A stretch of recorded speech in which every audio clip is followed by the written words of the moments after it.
La casa de Rodrigo Vidal, la fortaleza, era un monumento de mármol y cristal que escondía la tristeza del magnate tras la muerte de su esposa. Su dolor se manifestaba en una exigencia implacable de orden y control.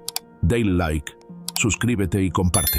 Su hija, Isabel, de 9 años, vivía en la mansión como una sombra de seda, rodeada de lujos pero carente de la presencia de su padre, quien la amaba con la abstracción de un empresario.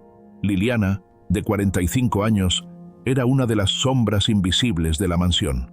Trabajaba en la inmensa gran biblioteca de rarezas, encargándose meticulosamente de catalogar y preservar los valiosos volúmenes que Rodrigo había comprado, pero nunca leía.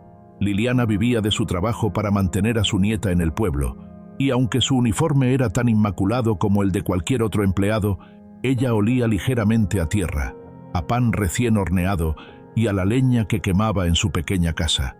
Ella había conocido la dificultad, pero nunca la soledad que veía en los ojos de la niña del millonario. La regla no escrita en la fortaleza era simple. Los empleados solo interactuaban con Isabel bajo la estricta supervisión de la niñera o los tutores. La vida emocional de la niña era un asunto privado de la familia Vidal y, por extensión, de la IA, que monitoreaba cada rincón. Esa tarde era particularmente pesada para Isa. Había perdido un concurso escolar de matemáticas, un pequeño fracaso magnificado por la sensación de que debía ser perfecta para merecer la atención de su padre. En lugar de enfrentar la decepción, huyó.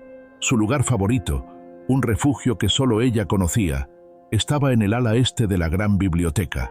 Era un pequeño nicho de lectura detrás de la estantería de los incunables, escondido por un biombo de seda china que nadie usaba. Era su bóveda de tristeza.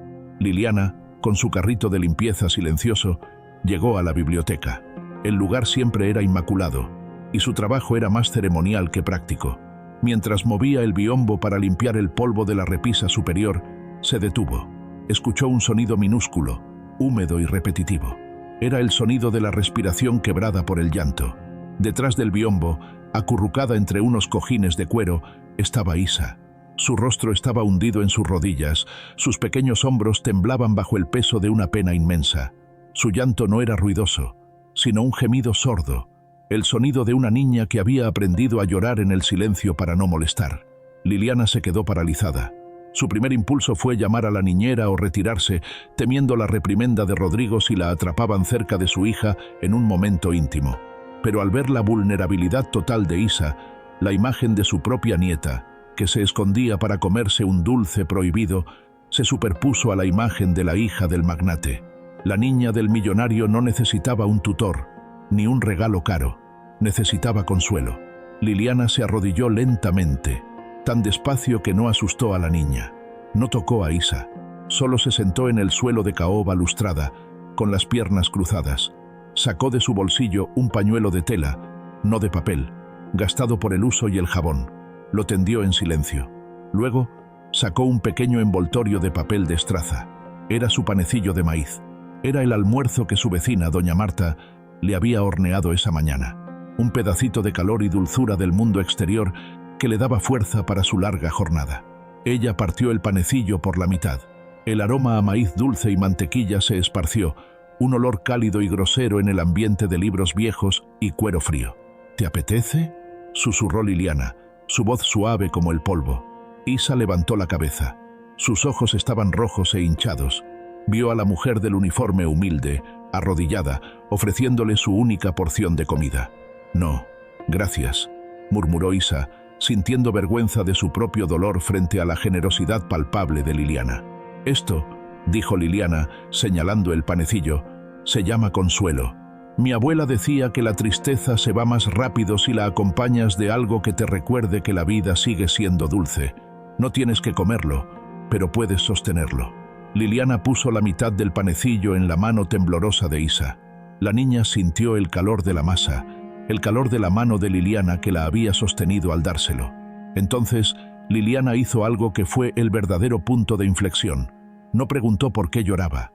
En cambio, le habló de sí misma, rompiendo la barrera social que las separaba. Lloraba. En cambio, le habló de sí misma, rompiendo la barrera social que las separaba. Cuando yo era pequeña, tenía un pajarito que había salvado. Era la cosa más importante en mi vida. Un día, Una tormenta se lo llevó con todo y jaula. Lloré tanto que mi padre pensó que me ahogaría. Él no me dio un juguete nuevo, me dio una piedra suave y redonda, y me dijo: llora sobre esta piedra, hija, y cuando termines, el dolor se habrá quedado aquí, en la piedra, y tú estarás ligera de nuevo. Liliana continuó limpiando suavemente el polvo de la estantería más cercana, como si nada extraordinario hubiera pasado, dejando a Isa sola con el calor del panecillo. Isa observó la miga, el olor a maíz. En ese pequeño momento, Liliana no era la empleada, era una narradora de la vida real, alguien que conocía el dolor y había regresado. La niña mordió el panecillo. Estaba delicioso, más real que cualquiera de las comidas gourmet que le preparaban los chefs. Cuando terminó, las lágrimas habían cesado. Isa salió de su escondite y se acercó a Liliana, quien limpiaba un busto de mármol. ¿Te fuiste a vivir a la ciudad?, preguntó Isa. Sí, mi niña. Por las oportunidades, dijo Liliana.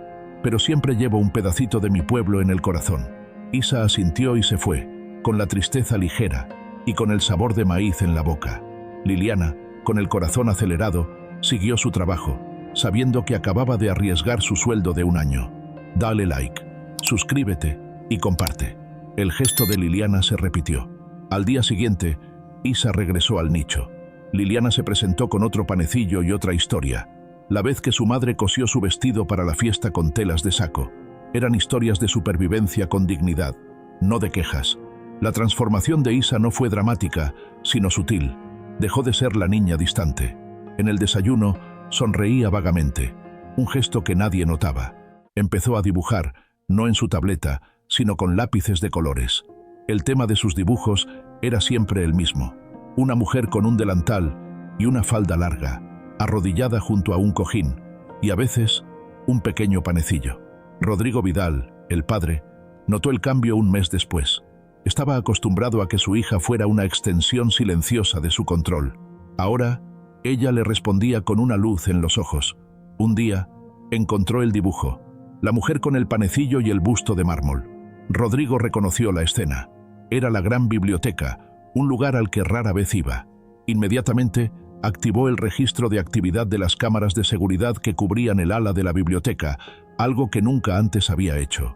Esperaba ver a algún empleado sobornando a su hija o quizás dándole un dulce de contrabando. Lo que vio en el monitor de alta definición lo dejó sin respiración. Vio a Liliana arrodillada, compartiendo un simple panecillo envuelto en papel. Vio el pañuelo ofrecido. Vio la vulnerabilidad de su hija y la profunda, inmensurable compasión de la empleada. La voz de Liliana en la grabación era apenas un susurro. Llora sobre esta piedra, hija, y cuando termines, el dolor se habrá quedado aquí. Rodrigo se desplomó en su sillón. El dinero podía comprar consuelo, pero no podía comprar compañía en la miseria. Él, en su soledad, le había ofrecido a Isa un mundo sin defectos, cuando lo que ella necesitaba era un mundo que reconociera sus cicatrices. Rodrigo no despidió a Liliana, no la ascendió. La llamó a su oficina un sábado por la mañana, cuando la casa estaba en su momento de quietud más profundo. Liliana entró, tensa, preparada para cualquier cosa: el despido, el pago de silencio, la reprimenda. Rodrigo, el hombre de acero, no la miró a los ojos, sino a sus manos. Usted ha estado compartiendo su almuerzo con mi hija. Su voz era plana, sin acusación. Sí, señor, dijo Liliana, su corazón latiendo con fuerza. Sé que es una falta grave. Nunca más volverá a suceder. Entiendo que me despida, pero le ruego que me dé una buena referencia. Rodrigo se puso de pie, un gigante imponente en el cristal. Yo no la voy a despedir, Liliana. La niñera me informó que Isa ha mejorado en su ánimo. Usted le ha dado algo que yo no puedo comprar. Se acercó a su escritorio y tomó un pequeño, pero elegante, libro encuadernado en cuero. No era una chequera, era un volumen de cuentos de hadas en español. A partir de hoy, su trabajo no es la limpieza. Su trabajo es ser la bibliotecaria de la colección familiar, declaró Rodrigo. Usted es la única persona que ha tocado esos libros con respeto y ha entendido su verdadero valor, las historias. Liliana, confundida, lo miró.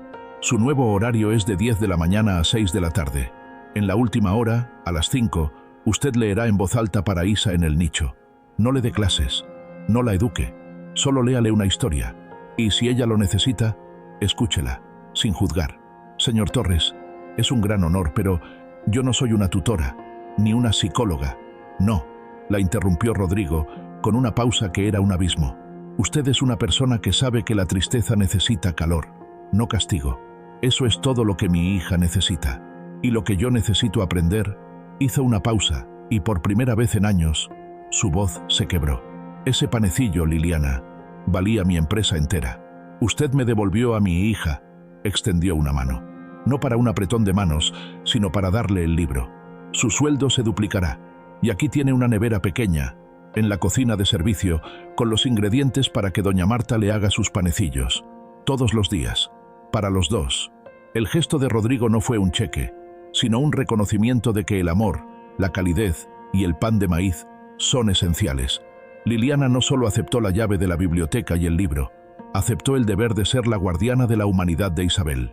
En el silencio de la fortaleza, una pequeña historia contada con un panecillo cambió la vida de un magnate y rescató el alma de una niña solitaria. Dale like, suscríbete y comparte. Hasta la próxima.